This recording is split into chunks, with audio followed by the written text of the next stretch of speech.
புதுசாக ஒரு ஹோட்டலுக்கு வந்துருக்கோம். செம்ம பசியில் இருக்கும். அதான் இருந்தாலும் எங்கள் வீட்டில் செய்கிற மாதிரிலாம் இருக்காது. எல்லாமே நம்ம வீட்டில் செய்கிற மாதிரி.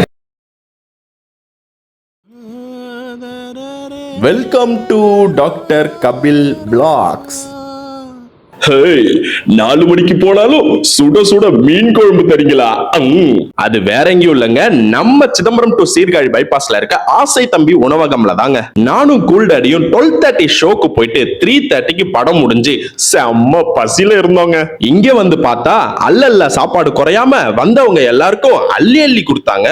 மீன் குழம்பு, எறா குழம்பு, ஃபிஷ் ஃப்ரை, பிரான் கிரேவின்னு எல்லா விதமான சீ ஃபுட்டும் இங்க கிடைக்குதுங்க. இங்க டேஸ்ட் அண்ட் சர்வீஸ் வேற லெவல்ல இருந்துச்சு. கூல்டாடியும் நல்லா சாப்பிட்டுட்டு சிங்க நடை போட்டு சிகரத்தில் ஏறுன்னு ஜாலியா ரோட கிராஸ் பண்ணி வந்துட்டு எல்லாருக்கும் டாடா சொல்லிட்டு இந்த கடையில எத்தனை பேர் வந்து சாப்பிட்டு இருக்கீங்கன்னு கமெண்ட் பண்ணுங்க. மீண்டும் இன்னொரு வீடியோல சந்திப்போம்.